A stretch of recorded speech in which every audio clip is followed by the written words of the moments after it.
Programa Visão Espírita. Apoio. América Chaves Seguros. Seguro é proteger sua vida e seu patrimônio. Livraria Espírita Verdade e Luz. Desde 1959, divulgando o espiritismo em Ribeirão e região. New Face Centro de Beleza. Há 20 anos trazendo o melhor da beleza para você. E Casa do Açougueiro. O que você procura, aqui tem.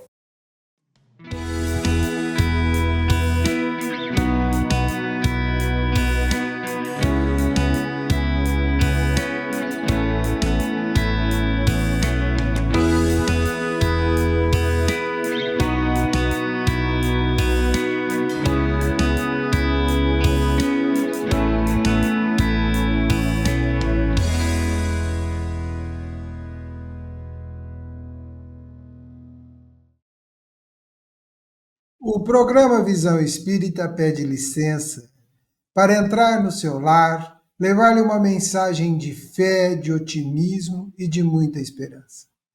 O programa Visão Espírita tem a grata satisfação de conversar sobre o tema Bem-aventurados os aflitos. Nosso convidado, divulgador do Espiritismo, companheiro dedicado à causa do Evangelho, trabalhador da Seara Espírita da cidade de Bebedouro.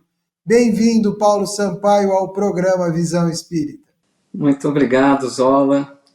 Uma alegria muito grande. Agradeço muito o convite. Fico muito feliz. E que Jesus nos abençoe em mais esta tarefa. Paulo, o tema nosso é, no mínimo, sempre presente e constante, né? Que são as bem-aventuranças.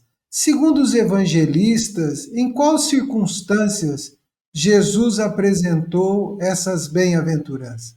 Foi, então, um momento muito especial, né, Zola? Quando Jesus sobe ao monte para fazer aquele que ficaria sendo o sermão mais importante da missão de Jesus aqui entre nós, diante de uma multidão de pessoas, ele vai falar sobre ensinos muito preciosos para a nossa jornada evolutiva aqui na Terra.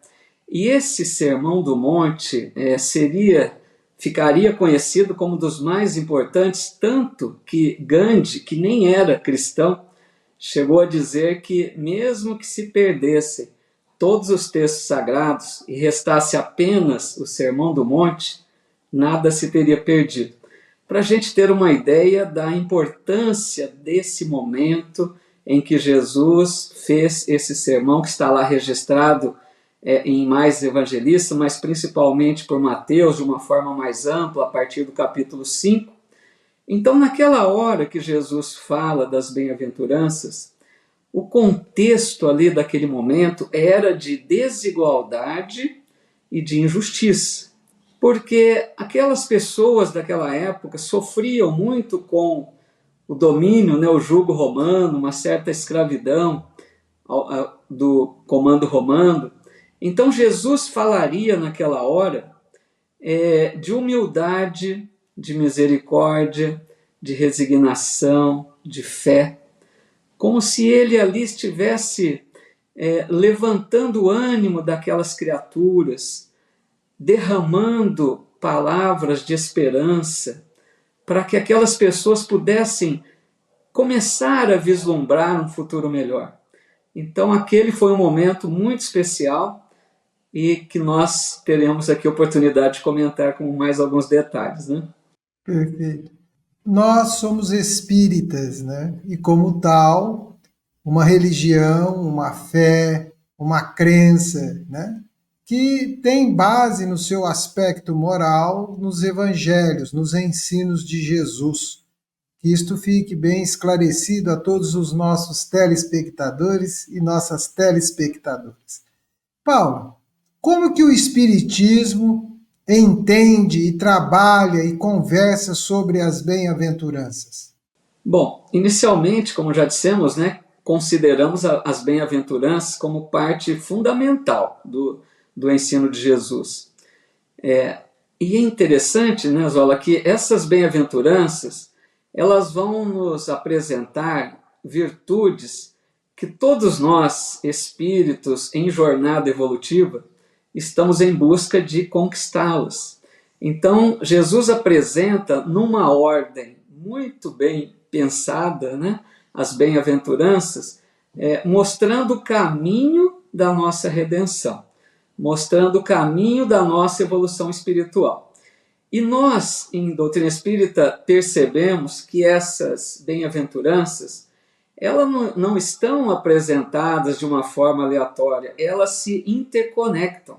Cada bem-aventurança está apresentada no ponto ideal, no momento certo, porque cada uma delas mostra uma certa, vamos dizer assim, uma hierarquia, né, de valores, uma escala de valores, como sendo no sentido de que a primeira, você precisaria primeiro conquistar aquela bem-aventurança citada pelo mestre, para a partir dali partir em busca daquela próxima.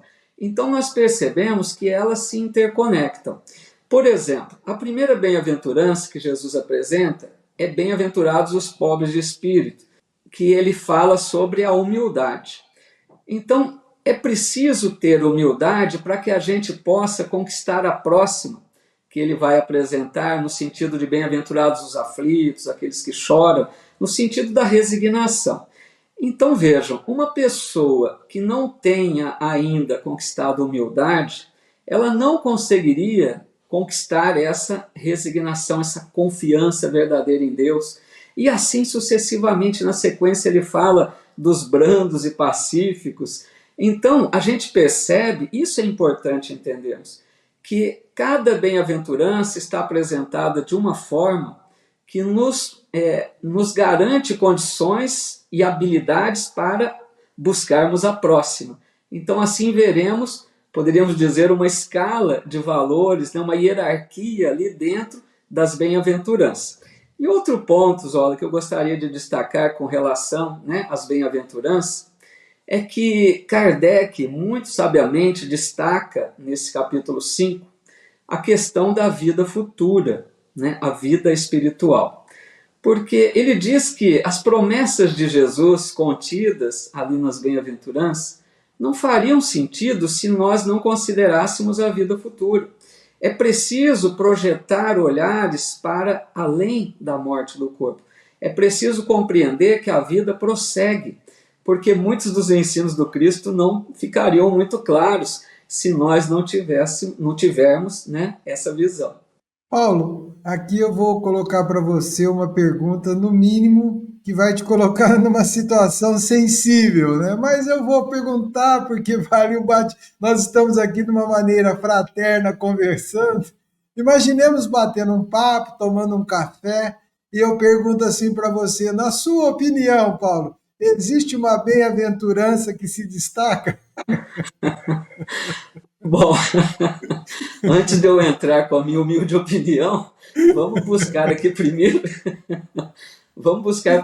né, uma ideia mais comum em geral nos estudiosos aí, antes que eu emita a minha também, né? Porque nós percebemos, essa pergunta é muito interessante, justamente pelo que acabamos de dizer, né, o grau de hierarquia de valores ali entre as bem-aventuranças.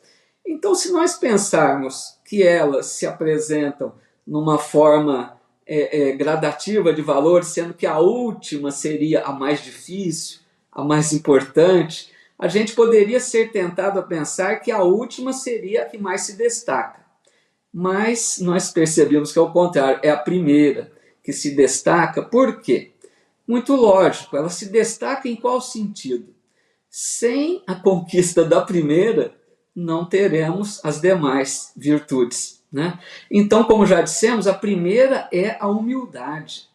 Então, nós aprendemos muito isso em doutrina espírita, que é preciso conquistar primeiro a humildade, para que a gente possa se preparar para conquistar as demais virtudes. A humildade, então, ela é essencial.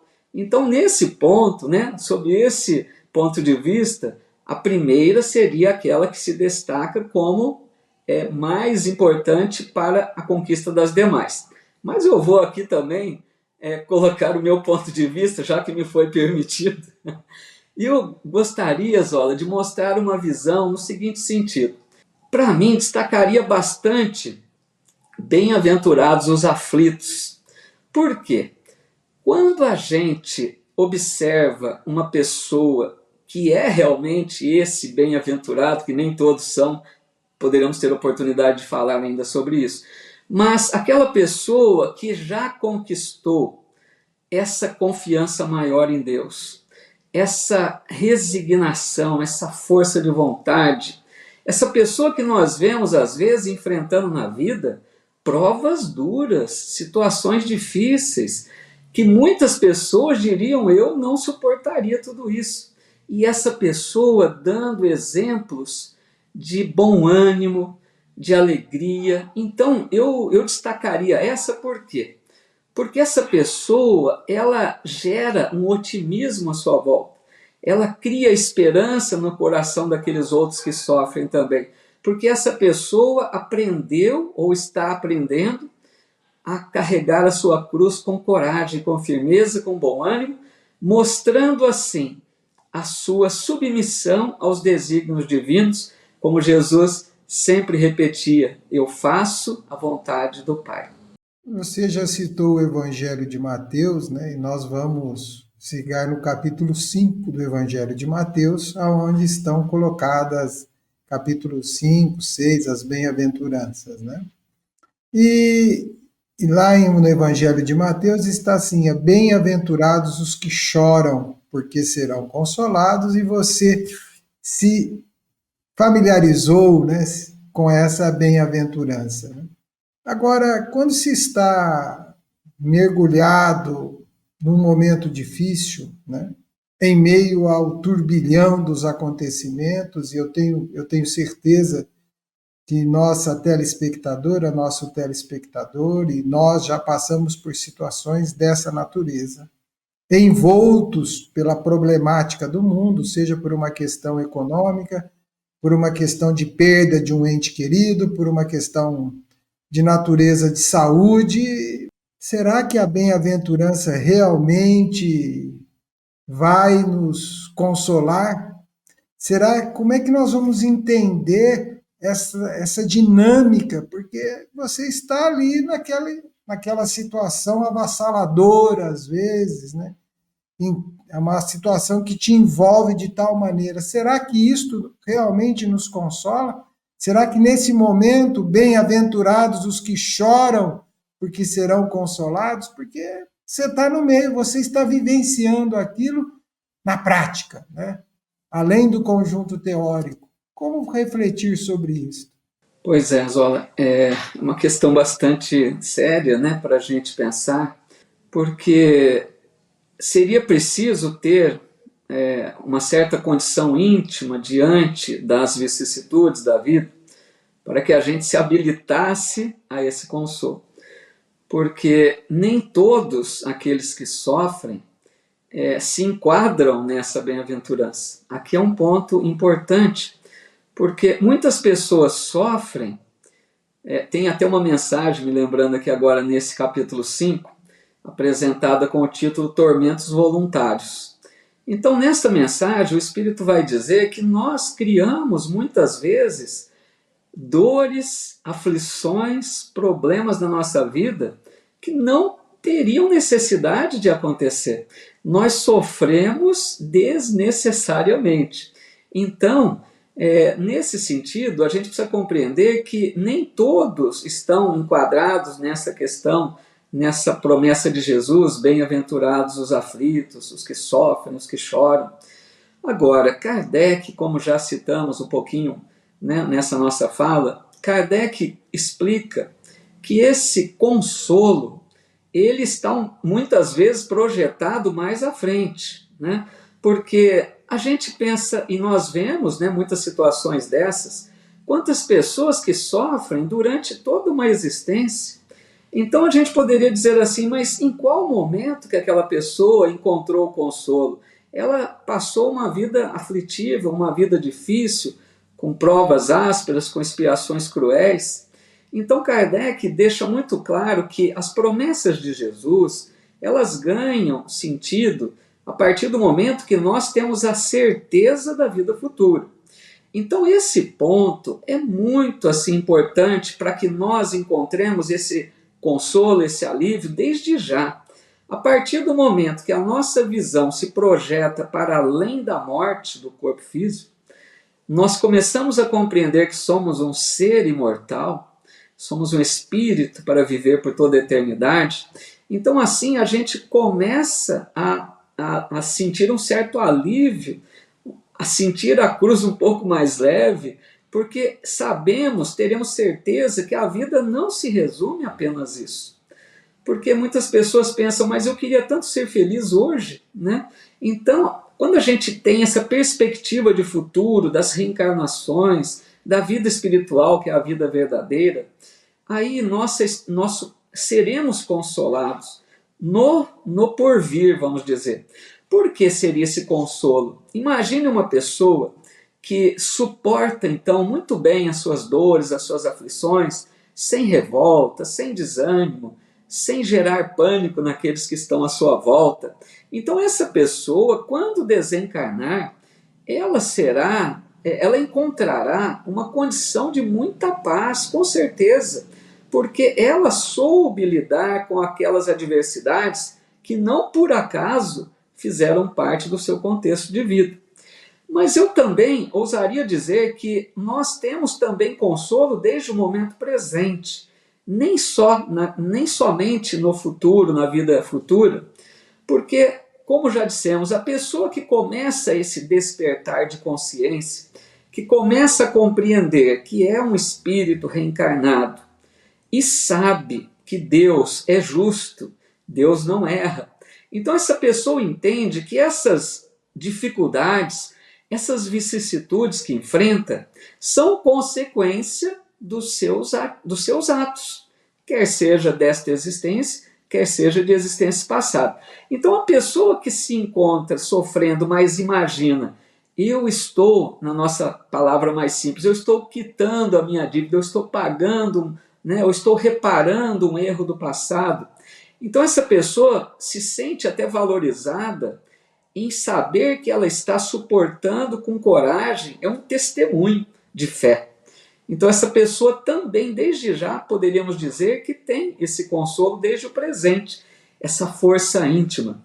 E a esperança, lógico, a certeza de um futuro melhor.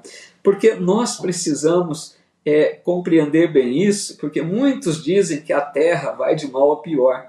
Nós espíritas temos a certeza de que cada vez será melhor, um futuro promissor pela frente, porque a criação divina é perfeita e nós estamos trabalhando em busca desse futuro melhor, como será a Terra regenerada que tanto almejamos, né? Paulo, é um dito popular, né?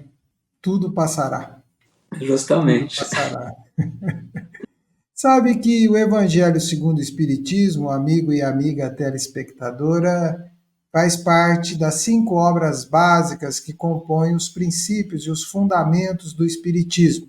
O primeiro livro é o Livro dos Espíritos, depois temos o Livro dos Médiuns, o Evangelho segundo o Espiritismo, a Gênese e o Céu e Inferno, ou a Justiça Divina segundo o olhar espírita. Paulo, no o capítulo mais extenso, né, do Evangelho segundo o Espiritismo é o capítulo 5º. Ele é aquele que tem mais densidade, mais conteúdo, mais esclarecimentos, inclusive a maior participação dos espíritos e de Allan Kardec. Dentro desse olhar, existe algum motivo para esse capítulo 5 ser intitulado Bem-aventurados os aflitos? Existe uma razão lógica para que isso possa estar acontecendo? Qual é na sua interpretação? E Allan Kardec vai abordar alguns temas. Você pode dar destaque a alguns temas que estão abordados neste capítulo 5º? Claro. Essa pergunta é muito importante, porque Kardec, logo na introdução do livro do Evangelho segundo o Espiritismo, ele vai explicar que ele apresentaria os ensinos de Jesus não numa ordem cronológica, né? Por sequência de momento que foram acontecendo, porque ele disse que seria impossível e também não traria, né, utilidade nenhuma. Então o codificador explica que ele apresentará os capítulos de uma ordem metódica, muito bem pensada, de uma forma que cada capítulo desse condições de entendimento para o capítulo seguinte. Então isso já significa que devemos estudar o Evangelho desde o início, numa sequência, para que a gente possa absorver melhor todo o conteúdo que essa obra maravilhosa apresenta. Então assim nós vemos, Ola e amigos, que nos 4 primeiros capítulos da obra, Kardec apresenta 4 bem-aventuranças, 4 princípios fundamentais, 4 princípios fundamentais da doutrina, que ele já ali coloca para funcionar como alicerce da obra. Seria uma base que dariam todo o entendimento para que a gente pudesse compreender melhor os capítulos seguintes. Então ele vai dizer no capítulo 1, não vim destruir a lei, falando dos 3 momentos da revelação da lei divina. Capítulo 2, meu reino não é deste mundo, falando da imortalidade da alma. Capítulo 3, há muitas moradas na casa de meu pai, a questão das humanidades diversas por todo o universo, tão importante. E capítulo 4, ninguém poderá ver o reino de Deus se não nascer de novo, bendita reencarnação. Ou seja, se nós não nos inteirarmos desses conceitos, dessas revelações que pertenceram a toda a humanidade e não fazem parte apenas do Espiritismo, deixamos claro isso, né? Isso é criação divina por todo sempre. Então isso vai dar a base. Aí Kardec, imagine, né? Ele apresenta os 4 primeiros. O que seria de mais importante para apresentar em sequência? Ele vai buscar as bem-aventuranças. Então, porque as bem-aventuranças constituem, como já aqui comentamos, né? Dos ensinos mais belos e profundos de Jesus. E Kardec apresenta no capítulo 5, então, bem-aventurados os aflitos.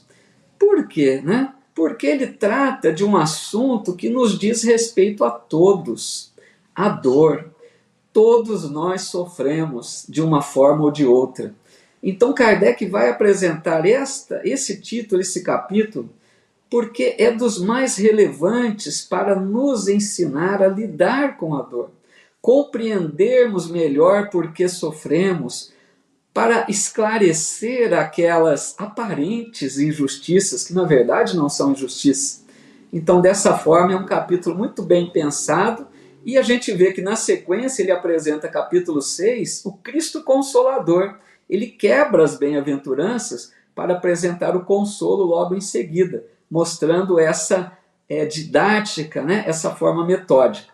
E poderíamos citar aqui também alguns, né, temas que ele aborda nesse capítulo. Ele vai tratar essencialmente explicando a dor, né? As causas atuais, as causas anteriores. Ele vai falar também sobre o suicídio, a loucura, outro ponto tão grave, né? Principalmente do momento atual. Ele vai tratar sobre as mortes prematuras, tormentos voluntários, como citamos, melancolia. Gente, é um capítulo que quem não estudou, né, procure mergulhar mais a fundo nesse capítulo, nessa obra, e principalmente nesse capítulo, que muito contribui para a nossa melhor condição de vida aqui na Terra. Paulo, o programa Visão Espírita caminha bem célere. O tempo, a conversa é boa, o conteúdo apropriado e esclarecedor. O programa Visão Espírita anda muito rápido. E nós estamos chegando ao final deste primeiro programa. Teremos um próximo com você, conversando sobre bem-aventurados os aflitos. Diante de uma sociedade atual, né, envolta por guerras, problemas, conflitos de toda a natureza, desafios de toda a ordem com a saúde, o bem-estar psíquico, o bem-estar emocional, o bem-estar moral. Todos nós, todos aqueles que nos assistem agora, se fizermos um aprofundamento, vamos encontrar algo que nos aflige. Que mensagem você deixa para encerrar o nosso primeiro programa aos nossos telespectadores e telespectadoras? o que eu poderia dizer nessa hora é que o nosso consolo, a nossa esperança, a nossa força estará em Jesus e em Deus. Deus não quer a dor. Toda essa situação aflitiva que vemos hoje no planeta não é algo planejado, não é algo que estaria previsto, que teria que ocorrer. Mas tudo isso decorre das nossas atitudes infelizes, das nossas decisões, né, não muito boas. Então é importante nós compreender, Deus não quer a dor. Deus nos ama incondicionalmente e nos oferece todas as condições de buscarmos uma vida cada vez melhor. Se de alguma forma estamos sofrendo, é porque ainda não aprendemos a viver de acordo com as leis divinas. Porque Deus criou leis, diz o Livro dos Espíritos, para a nossa felicidade. Quanto mais nós nos familiarizarmos com essas leis, colocando esses ensinos em nossa vida, mais paz, mais harmonia, mais felicidade teremos na nossa vida. Então, o convite de Jesus está ecoando já há 2000 anos para que nós busquemos nele o consolo, o repouso da alma. Então, é preciso, mais do que nunca, trazer o Evangelho de Jesus para a nossa vida, nos esforçarmos para vivermos essa mensagem de amor, para que assim possamos encontrar condições melhores e contribuirmos, por nossa vez, para um mundo melhor. Muita paz a todos. Muita paz, nosso agradecimento. Nos encontramos no próximo programa Visão Espírita com o Paulo Sampaio, continuando a conversa agradável sobre o tema Bem-aventurados os aflitos. Até lá. Programa Visão Espírita. Apoio. América Chaves Seguros. Seguro é proteger sua vida e seu patrimônio. Livraria Espírita Verdade e Luz. Desde 1959, divulgando o espiritismo em Ribeirão e região. New Face Centro de Beleza. Há 20 anos trazendo o melhor da beleza para você. E Casa do Açougueiro. O que você procura, aqui tem.